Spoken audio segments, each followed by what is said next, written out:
Welcome back. Now, curtains have been drawn on the 30-day enhanced voter registration drive by the IEBC, but with about 280 days to go before the next elections, the IEBC is glaring at a deficit of public trust and lamenting about the lack of enough money. Now, so many questions do arise. What does the roadmap to election day look like, and should we judge the IEBC via their performance over the last 30 days? Joining us for this conversation this evening, we're very much privileged to have Justice Nyang'aya, Commissioner with the IEBC. Good evening, sir. Karibu sana. Good evening. It's good to have you in studio. And next to Commissioner Nyang'aya, we have Mule Musau, the National Coordinator, Election ELOG. That's the Election Observation Group ELOG. Good evening, Karibu sana. Good evening, Musau as well.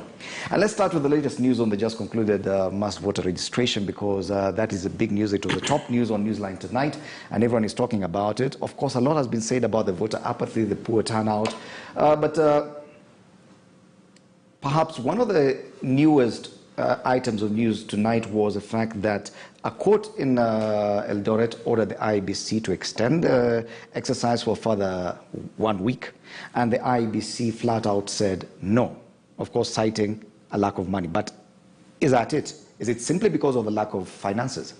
First, thank you very much for inviting us here. Let me correct the position of the no flat out. No one said that we were not going to obey the court orders. We are a creation of the law. We obey court orders. We have asked our lawyers we only received the orders today, and we have asked our lawyers to go to court and challenge that.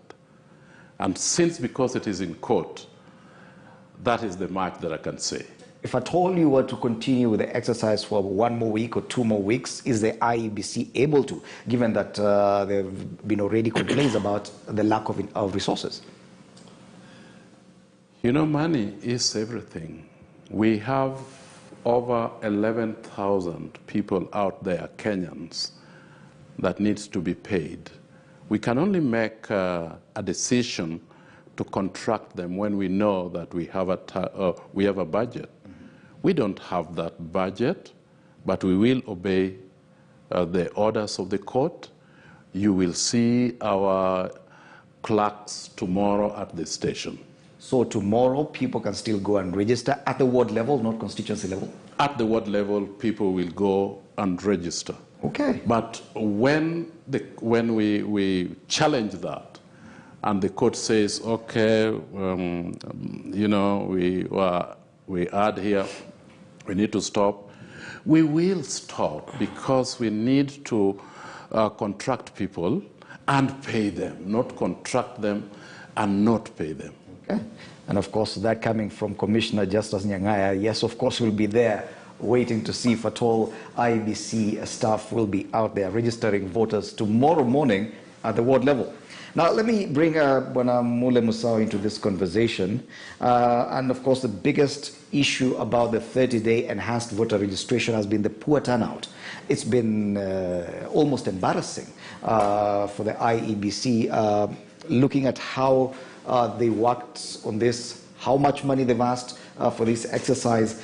Now, on this particular issue of the poor turnout, ELOG has been quoted as listing 2 main issues. One of them, of course, was the lack of ID cards. But the second one, and perhaps even more curious, is a deficit of trust in the IEBC. Now that is a major pronouncement by ELOG.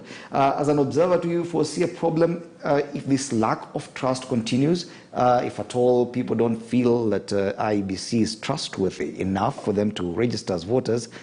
It's 9 months to the election. What does this mean for us? I think from where we sit, and we have talked about this not just on this particular voter registration drive, but over the period. That one of the things which was very key was trying to build trust in our institutions, all our institutions. We have an environment in this country where formal institutions are not trusted, and for good reason over the years. We talk about our politics, about political parties. You can see the kind of things which are happening with our political parties. Our politics seems to be always in a spin all the time. We have had 3 elections which have been contested, 2007, 2013, 2017. We are seeing a new generation of young people who are supposed to be coming up to register as voters, and they seem disinterested. So part of that is how then do we start reaching out to these new voters, to Kenyans, to be able to change tact, to change their attitudes.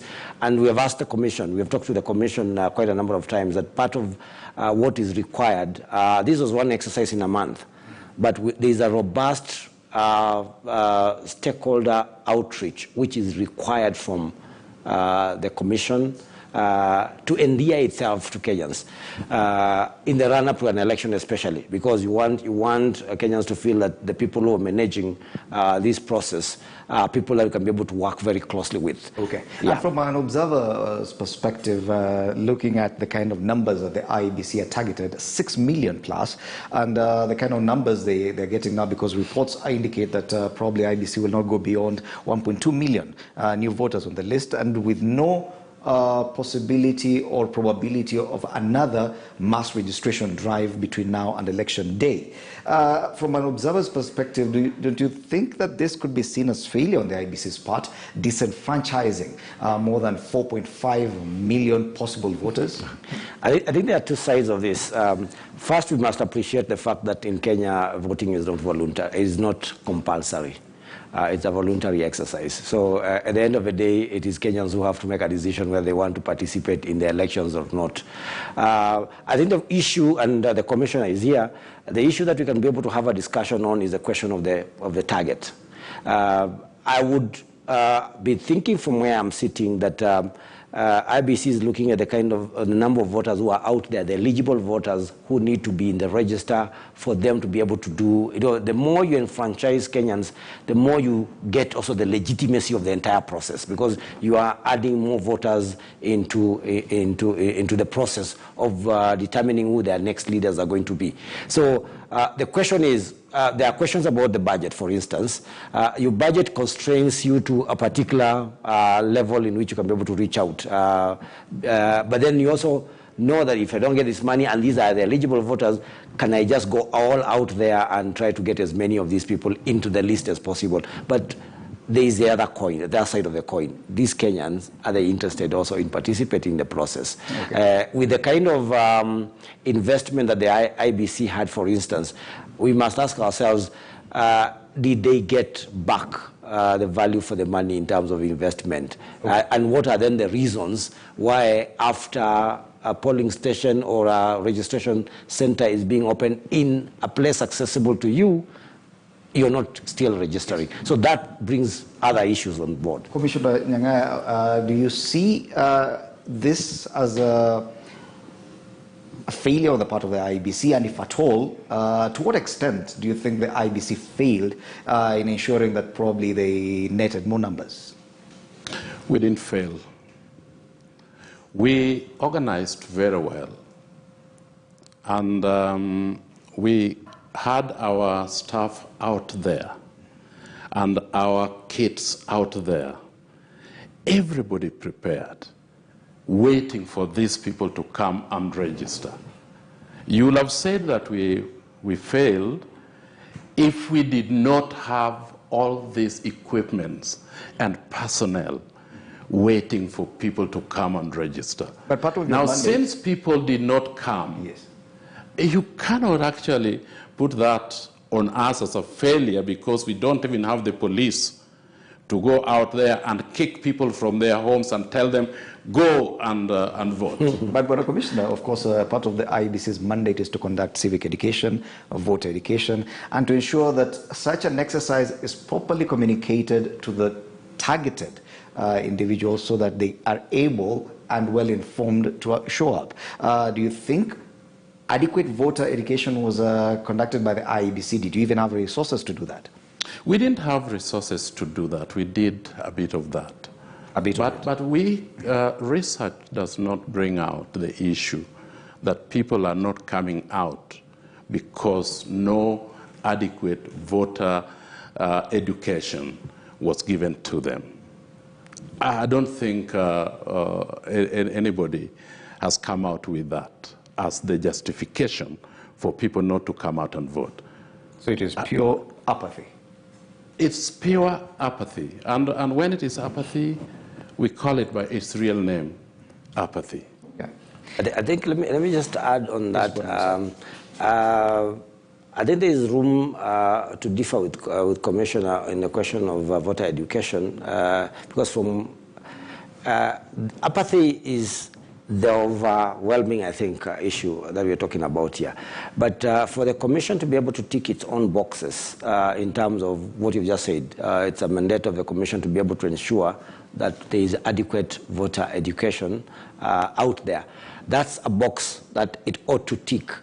And part of actually the confidence building that I'd want the Commission to actually be doing is to say, for instance, we are clear, and the Commission has been very clear when they talked about budget, the budgeting constraints, so that when the Commission says we did a bit off, then we say, well, so the bit off was because we did not have enough money. Otherwise, if we had enough money, we would have gone all out and ticked that box on voter education so that it can be able to contribute and the turnout probably to the turnout. Yes. And hoping that, of course, there will be a better turnout as a result of the same. Because voter education is actually very key in terms of getting people to get to know why the process. Part of apathy is brought about by lack of information. When people do not know whether they should be able to, why they need to participate even in the process. So there's there's a reason undercurrent around IEBC where the question of money comes in, and this needs to go squarely actually to Parliament, because the Parliament is not giving adequate resources. I've just come in from Tanzania. I was with some of the colleagues from the Commission, and Tanzania is our neighbor, and one of the things that they've done is that they commit a fund to the Commission. Independence of a commission means give them the power.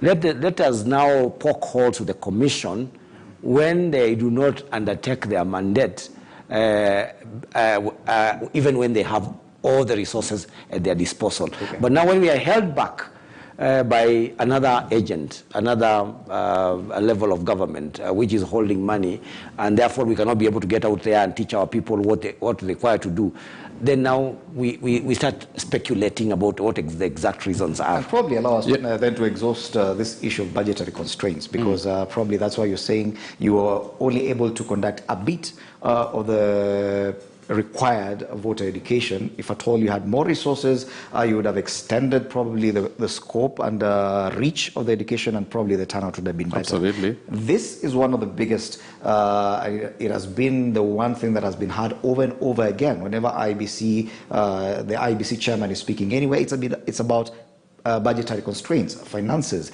We do not have enough money, we do not have enough money, we do not have enough money. It is 9 months to election day.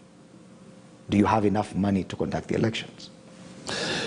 We are still discussing this with the powers that be and the relevant government authorities that, like the judiciary, the treasury and the executive. We have been given firm confirmations that we will give you the money. We as a government will fund IEBC to the last coin. We really don't need that money next year.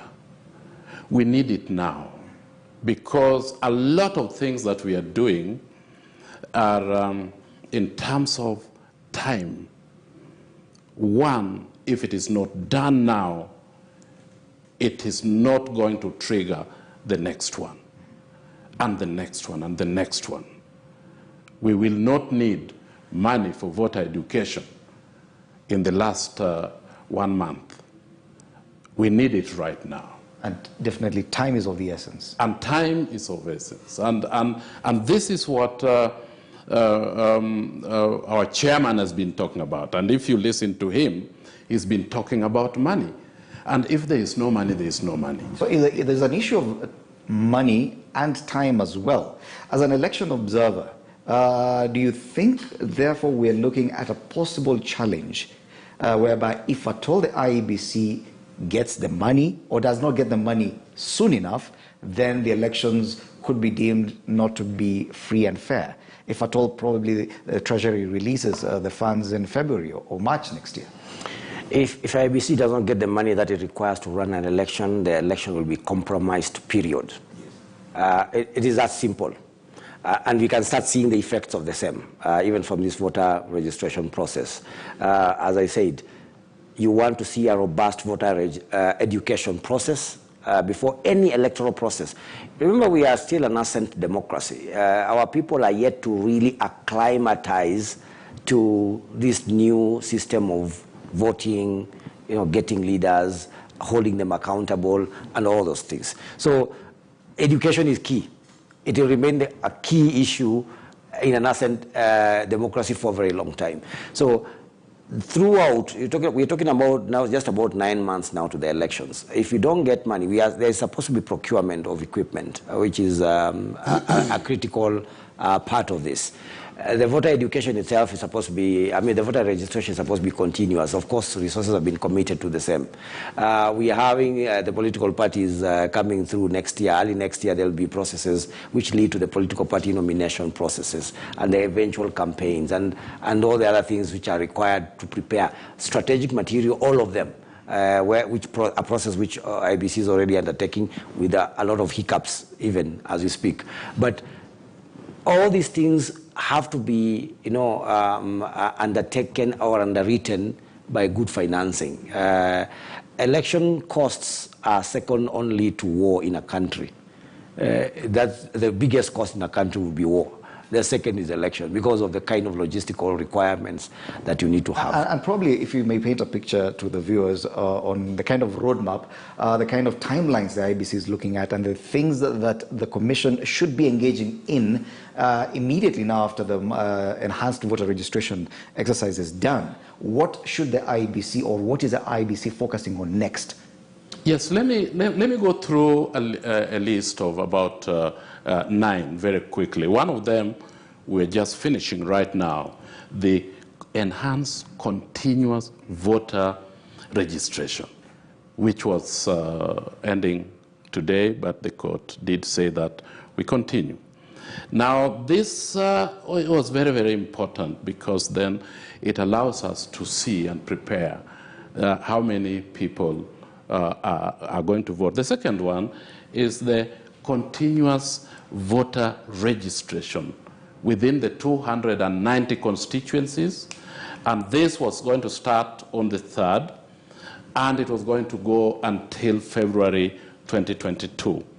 The constitutional requirement under Article 88, this will involve new registrations, transfer of registration centers, changes of particulars of voters, and deletion of deceased persons. Then number 3, voter registration for Kenyans residing outside the country, the diaspora registration. By law, we have been asked progressively to consider involving people living in the diaspora to vote. And we have added on to the 3 that voted, the countries that voted last fall, that last elections. We are adding about 7, which is progressive. And this is really very good. And this is going to start on 20th November up to 21st December. This includes mapping of new registration centers, stakeholder engagement, dispatch of materials, and voter registration. And then number 4, the audit of the register of voters. This is going to start on the 1st of January 2022 to 30th January 2022.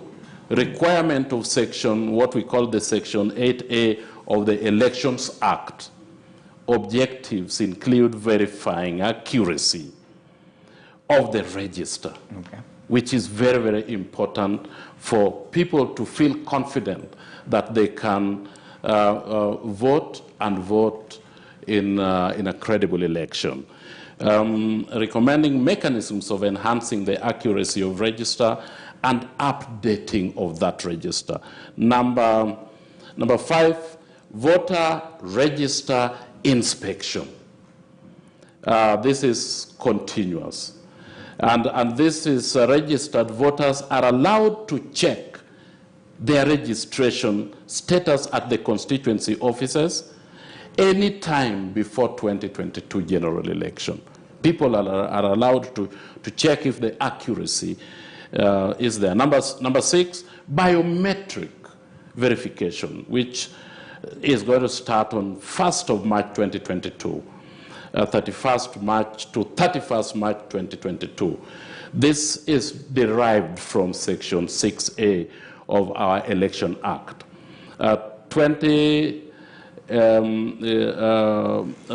Which read together with Regulation 27A and B of the Elections Registration and Voters Regulations, and 2012 requires the Commission allow voters to verify their biometric information. Remember that if we don't find you without your ID, then we find you with your fingers. Yes.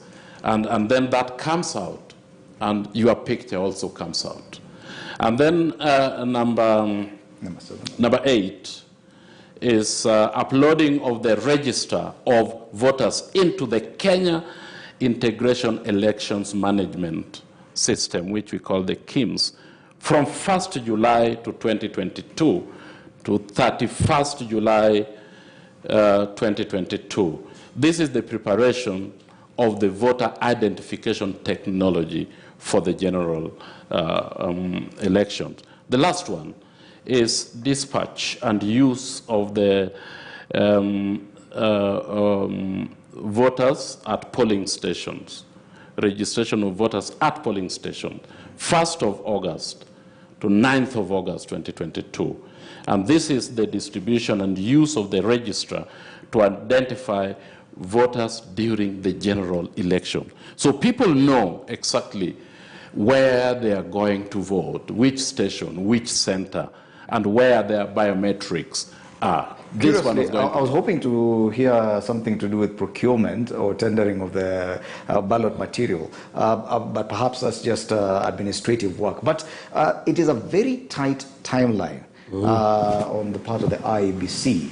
Now, given the fact that the Kenyan society is highly litigious, we keep going to court at every slightest prompt, and you've seen that even with the voter registration, yes. Poor turnout. The last day someone goes to court and says, extend this for another week. Definitely these stages that the IEBC is set to go through could be subjected to court injunctions as well. It's quite a number, and of course administrative jobs to be done as well, including procurement and tendering. All this, and the IEBC is still complaining of budgetary deficit. Don't you think that we're already at risk? I think anticipation is a key, from an IEBC point of view. They must anticipate. And this is something that we have seen from the last election, this election, yesterday, was it today or yesterday, when that court case came through. So IEBC must anticipate that people are going to question. Why trust is a big issue, and we keep repeating about it, is because it is the one which makes most of these people go to court. I was having a chat with the commissioner before we came to the show about that court case. We are having a situation where the prevailing environment in terms of registration is that we are seeing low numbers even up to the last day. We have a continuous voter registration which is already provided through our laws, so that from tomorrow you can still go and register. And those kind of numbers that we are seeing at the constituency level. We still have a budget. We have a question about, again, budget constraints. Why would somebody want to go and get more time under those circumstances? So what is the mischief? The question would be, what is the mischief? Is IEBC refusing to register people? Where have they been stopped from registration? So that is coming from a situation, an environment where there's very little trust in, especially matters to do with elections. So I would expect IEBC to anticipate that between now and that election, very many people go to go to court. I already know there'll be discussions about commission about even closing the register very early in the year. If you remember the last election, voter registration had to be pushed all the way to May. Now we're already talking, the IEBC is already proposing that it's going to do this thing in February. So that is 6 months to the election. So you expect somebody to say, look, Kenyans are turning 18 every day. How much further can we push this logically and still allow IEBC, for instance, to be able to do the voter audit, the audit of the register, to be able to, the verification to take place, for them to be able to put all this information into the KIMS kits. So if IEBC does not anticipate that, then what we're going to have is a situation where there'll be bumps all the way to the election. And it will affect timelines, it will affect delivery, and it may affect even It will generally look untidy. If at all all these extensions and you have to overlap between these jobs that the IEBC has to do. So, when Amusao says IEBC has to anticipate, and in such anticipation, because I'm assuming the IEBC has already anticipated, what is your plan to counter such litigation? Because cases will come. Yes. Orders will be given out by courts. Yeah, Fred, we actually anticipate that people will go to court. From 2018, after the 2017 elections, many people went to court. In fact, we had 300 petitions that went to court. That's a big number.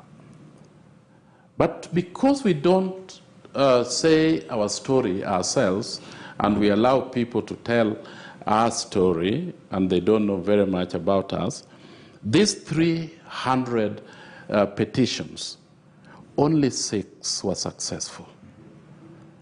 Against processes by the IEBC? Yes, against processes by the IEBC. In other words, the success rate and letting watching IEBC doing its work and its scorecard is about 92% success rate. So we anticipate, we allow people to go to court because that's their right. We meet in court, but because we have been doing these things, our staff are actually quite well trained. Very well trained. And what we do because we subject them to law. They're all, elections is about legal, it's about law. Yes. That's what guides us. And when they go to court, the court look at this and say, Kenyans, honestly, you are too litigious. Let IEBC do its work. And those court cases are thrown out as they have been thrown out. It also must be a very expensive affair to keep on responding to all these matters that are taken to court.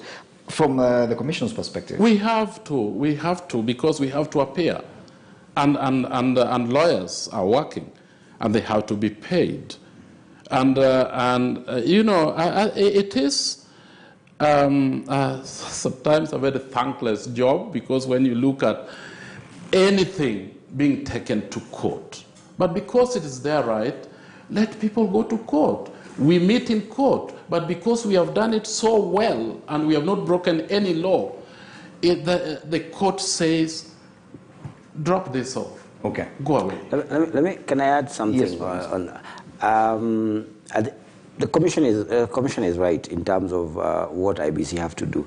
But I still believe that the responsibility of engagement lies with IEBC rather than the people.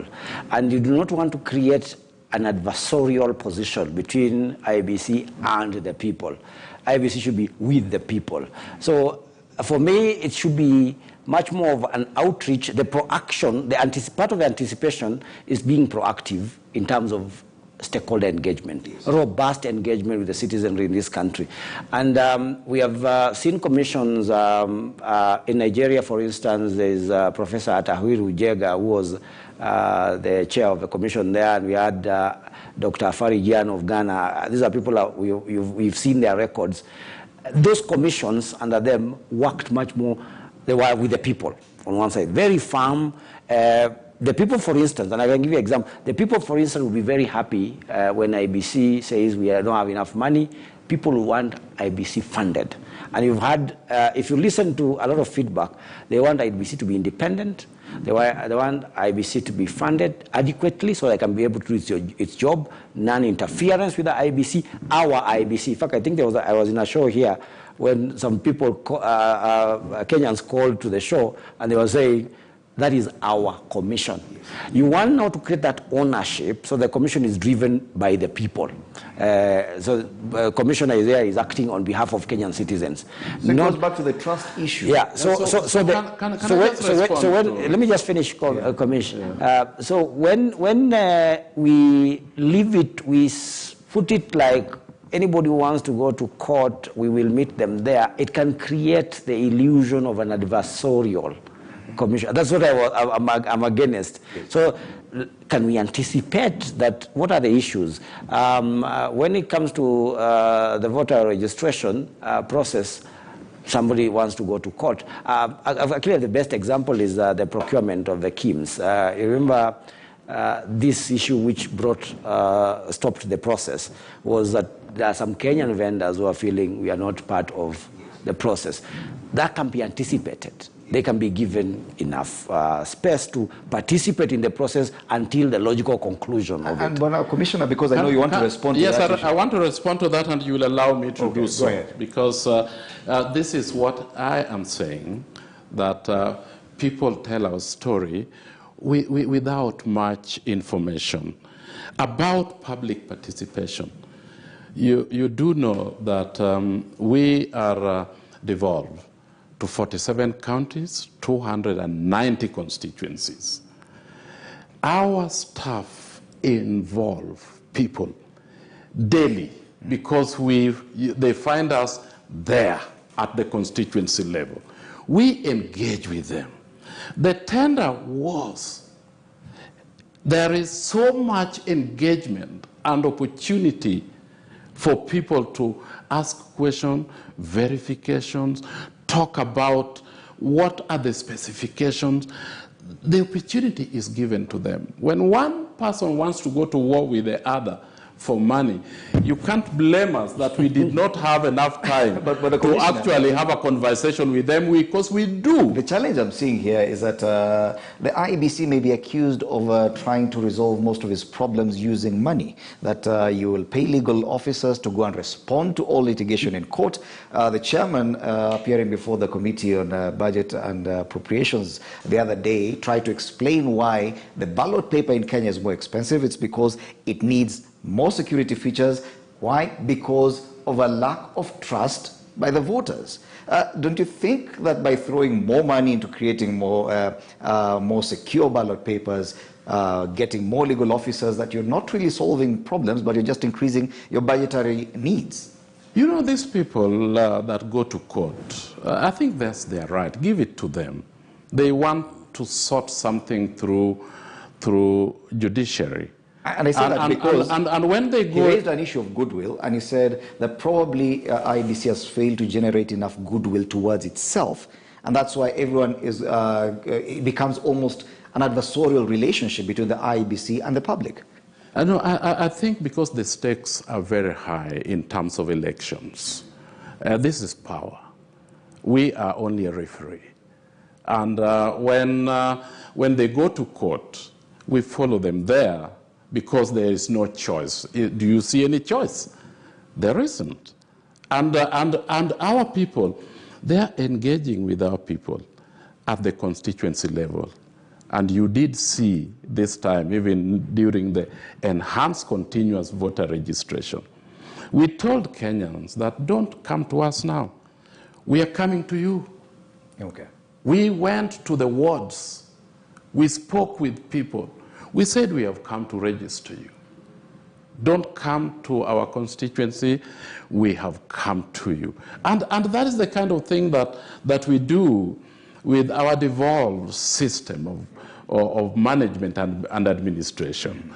The 290 constituencies, our offices are in the constituencies. In fact, I was going around the country as my colleagues to just see what was happening. And I was given the opportunity to address the Embu County Assembly. And somebody did say that, you know, IEBC has not consulted us. Over 90% of the MCAs said, no, us we have been consulted. Maybe it was just you, and it was only one word. Okay. And people said that our people, your people consulted with us, and we were sorted out. And it was around creating new polling stations. This is something that has been going on, engagement and public participation. What do you want? What do you see? What do you need? Mm-hmm. We engage with them all the time. Okay. Let's take a look at something else that could be seen as a hurdle on the way towards August 9th. And this is the fact that there could be pending electoral law reforms, probably at parliamentary level, because there's some who are seeking to amend the Electoral Act. There's the issue of degrees for MPs or MCAs, of which the courts have already adjudicated on. Is there a timeline? Because from ELOG's perspective, and I'm quoting a statement from ELOG where you are actually appealing to members of the public or to parliamentarians to ensure that laws to do with electoral processes are done away with or are concluded before the end of the year. Before the end of the year. Yeah. But nothing ties down Parliament to that. They could actually continue making amendments way into 2022. Let me just add to that statement, just for clarity purposes. Yes, we need, our ask was, can Parliament be able to speed up this process of reforms? We saw a situation in the last election where in what was called the twilight laws, that very close to the election, some laws were still being changed. The reason why one of the things which creates credibility in elections is certainty of processes. Yeah. And especially the law, because the legal framework is what this is the base of everything. Now, if you're going to change the game, when the football match has started, you start putting the goalposts in different directions, people don't know what to do. Absolutely. Yeah. So what we are asking is, can Parliament be able to expedite the process of whatever reform issues which have an impact on elections within the shortest time possible? If you start changing those laws very late in the day, it will affect the game. It will create an uneven playing field. And there is already even advisory on this Kriegler Commission. They did give directions in terms of the laws, and they said, ideally, you want to see all laws in place even a year to the election. Why? When you get to the election year, there's no sobriety. Everybody is thinking about themselves. That degree issue in Parliament right now is emotive. Nobody is going to reason in terms of what was the intent of the law, what do we need to really, from a very objective point of view. They'll be thinking about, is this going to bar me? Does it present an opportunity for my opponents? So that is not the rational way to engage in terms of the law around elections. So we need that to be speeded up. so that by December, at the turn of the year, we are now opening ourselves. Do we see this happening? We have it's laws not going to happen. Even with the 2/3 gender rule, if at all the law is finalized with in June next year, that will definitely throw IEBC into disarray. Absolutely, absolutely. I mean, what we are saying is that conclude these laws early enough so that it gives us also the opportunity to make preparations. We do publish training materials, and training is extremely essential towards elections because it does give agents opportunity to learn what they are going to do to represent their candidates effectively. But also it allows people to understand and internalize some of these laws. How are they going to affect me towards the elections? What should I do or what shouldn't I do? These are all put together in a training information manual so that people can consume before the elections. And if you don't have it, people ask questions. What is it that I need to do to be able to get this? And that becomes extremely difficult and confusing. And I think for us, just like Musau says, Kriegler did say, and this is even in instructions that have been given to political parties, and we have them, that give us these laws in good time so that we make people prepare better for elections. And I like when Musau's choice of word, he said in an ideal situation, this is what should happen. But chances are it would happen. And let me add, I think one of the things that we should have done, and IEBC should have been at the forefront of this, is to initiate a bill or a process of having a law that suspends laws which affect an election within a reasonable time to that election, to give reasonable time for all the preparations to be done. And there are this is not something we are starting here. There are countries out there, jurisdictions, where laws which affect elections are suspended. Parliament can continue its work on enactment of laws, but it gets to a period where they are all deferred. Yes. You pass them, then they are effective in the other election, not the one which is there. So that period allows IEBC now and all the other actors, the Office of the Registrar of Political Parties, to be able to do their thing with some level of certainty about how the laws look like. So part of that is something that we need to pack even now as we speak, because we are still going to have elections even after this, so that after that election, one of the reform areas is, can we put, a clause which stops further discussions on this, or at least suspends them. Even in the appointment of commissioners to the commission, because some of these issues are coming a bit too late in the day, less than a year to the election. Of course, when they were interviewing you for the position of commissioner, you had very good ideas on the use of technology to reduce the cost of the electoral process by use of blockchain technology, for example. But clearly, there's no time for that. No, there's no time for that. So how soon can we start seeing some of these brilliant ideas materializing, if at all? Yeah, I think, because elections are, like I said before, is highly regulated by law. And the law are made by people in parliament. And we don't have any control over their timetable. But they need to look back and say, in terms of how we need to do our elections in this country that affects me as a politician, I think we need to do it right. Some of the laws and some of the laws that were pending, you remember even the finance one. Campaign finance. Yes, the campaign finance one that people had all agreed upon last year, that this year it will be operationalized. When we finally said, okay, why don't you now just pass this? They said, no, but you brought it late. Something that had been brought earlier, last year. So some of these things are beyond our control as much as we can say, do certain things in this way. Yeah, we cannot control them. I think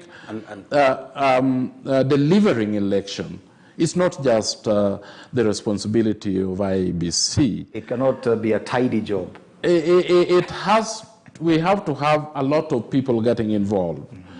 Some of them delivering the law, some of them coming up with certain things, ideas, and that is when it is owned by Kenyans, everybody. I wanted to add, just go back again to, I don't know whether it's a controversial point, still on the commission telling a story. The commissioner said IEBC should tell a story where people listen to stories which are told either by LOG or by the political parties about IEBC, but not IEBC itself. That is the story that we should be hearing. We need to hear what IEBC is planning in terms of laws and sobriety around laws, and where the issues are with Parliament, it says, this is Parliament. They should basically stop playing victim. This is Parliament. Let's victimize the people who are bringing the problem. And when you tell that story yourself and you say, we have proposed A, B, C, D, we have given a budget of this much, we have organized an election calendar which talks about this and this and this, we are planning to do a voter audit on this particular date. If you tell that story, and even those engagements with the people on the ground, what your CECs are doing in the constituencies and the counties, if that story is told by IEBC itself, and then we get to see this interactivity between IEBC and the citizens, and this engagement of IEBC with the rest of the authorities who are sitting in entry points, gatekeepers of some of the other issues which affect elections, then IEBC becomes the storyteller. And we start understanding some of the challenges IEBC is going through, if it is going through challenges. When they don't do that, now the public only has one person they can see in the entire space. People are not seeing Parliament. Nobody is seeing the Office of the Registrar of Political Parties. All eyes are on Nobody is seeing the political parties themselves and the politicians, and now they even poison the environment. We are seeing, when election comes, we see IEBC. So that's why the story must come from them, from the IEBC, about what is going wrong, and what redemptive measures they could take despite the circumstances. Okay. And someone could ask, and it might look like a very simplistic question, but questions have been raised over the number of voters that IEBC has to deal with come election day, and that hence the need for more money. Now we're seeing a situation where the targeted 6 million voters are no longer on the list. We just have probably 1 million more. And people are thinking, then the IEBC should be feeling a sense of relief or reprieve to some extent that they do not need more money because they're dealing with fewer voters. Is that the case? No, that's not the case. As of now, today, I think we have about 30 million voters. Eligible voters, 30. But not registered. But then, Fred, the model that we are using in Kenya and a lot of other countries is called first past the post. Anybody that wins, even with 20 votes or 3 votes, has won.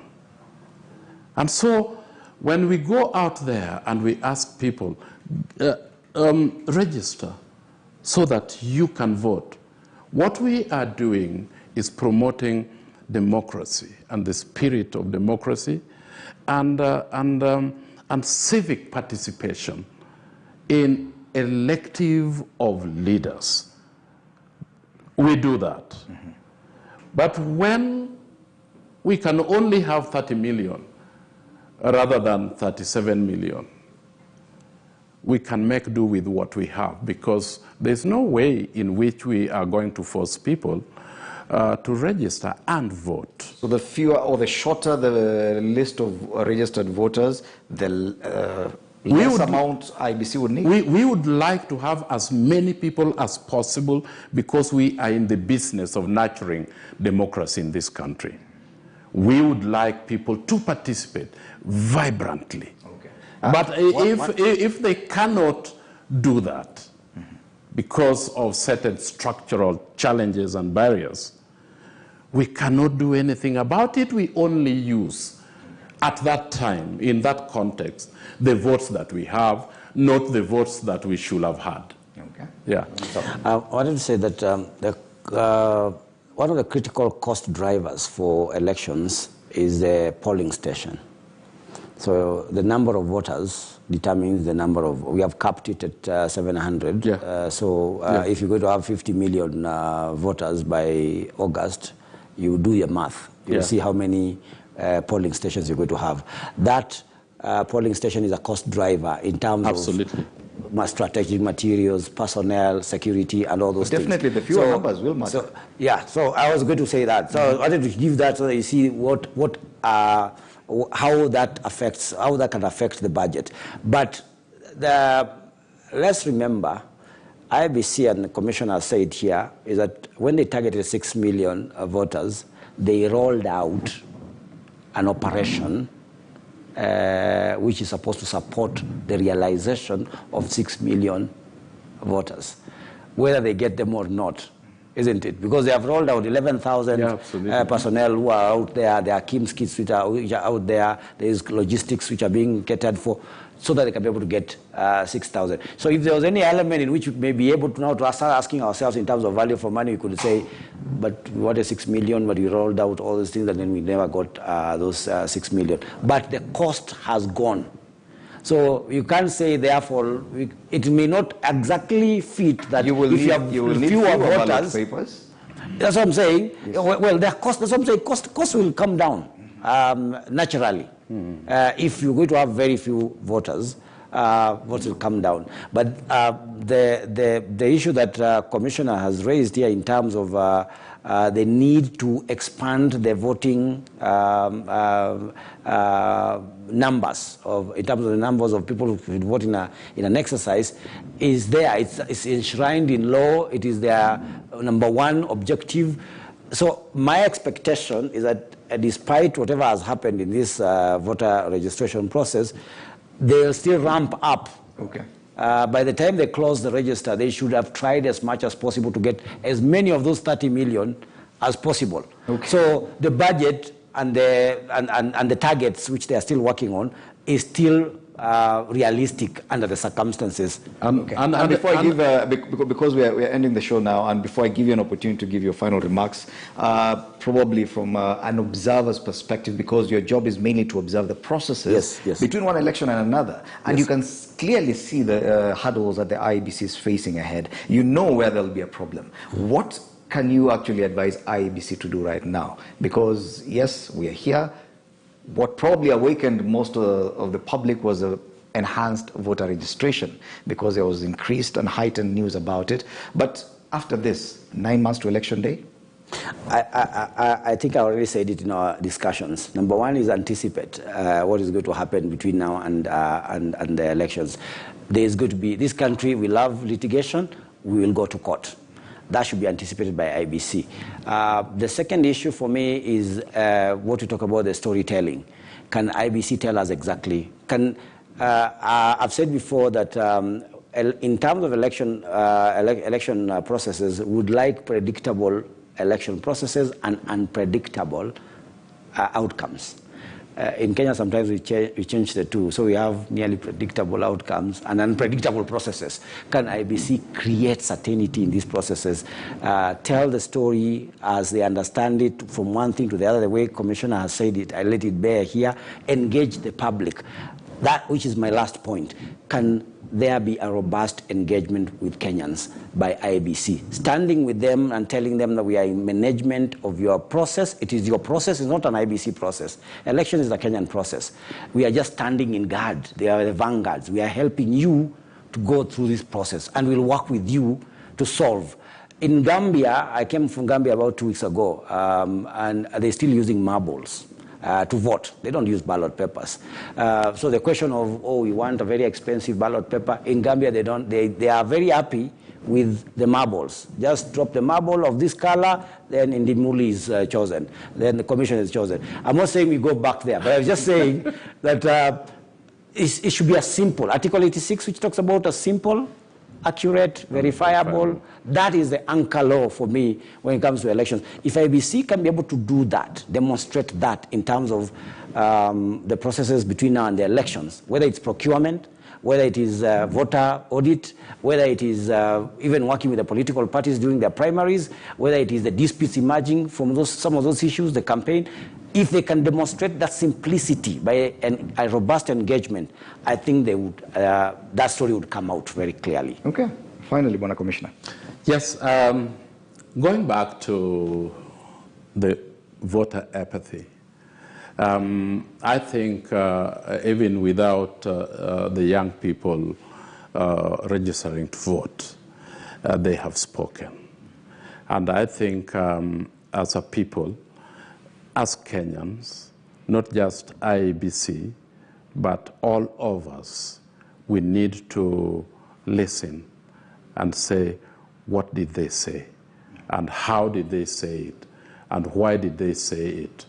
So that we can sit down as Kenyans and say, where is the electoral process and democracy heading to from here? Do we like what we are seeing? And if there are certain things that we had done in the past that are turning back right now and biting us in the wrong place, we need to address that. Okay. And I would like to also say very clearly, we have charted the path to a fair, credible elections in 2022, August. There are certain things that we are still doing that are not very clear just yet because of certain structural barriers. But I would like to assure Kenyans that we are going to have free, fair, and credible election. And the kind of, even the processes that we are envisaging to come up in terms of voting and in terms of relaying results to the constituency and the national tallying centers. We are very clear in our minds that these things are going to make a big difference from the elections that have gone in the past. And in, just to finalize, Freddie, yes. We require people to be peaceful and no conflict. One death as a consequence of election is one too many. And we are asking people to conduct elections or campaigns and voting and processes of that nature. Trust us. We are a listening commission. Okay. We are a listening commission. That from Justice Nyang'aya, Commissioner IEBC, telling us more on the roadmap to August 9th, 2022. Commissioner Justice Nyang'aya has been in studio with Mule Musau, National Coordinator, Election Observation Group, ELOG. Thank you so much, gentlemen, for agreeing to this and enlightening Kenyans on the roadmap to August 9th, 2022. Now, before we exit studio, is this Raila's running mate? That's a big headline on the Standard tomorrow. Yes, former Getanga MP among favorites from Mount Kenya to land the #2 slot following a series of meetings between the ODM leader and President Kenyatta's allies in Dubai. Get yourself a copy of the Standard this Wednesday. It makes for a very good read. And that, ladies and gentlemen, wraps it up for this edition of Newsline. On behalf of the entire team behind this, my name is Fred Ndemuli saying good night.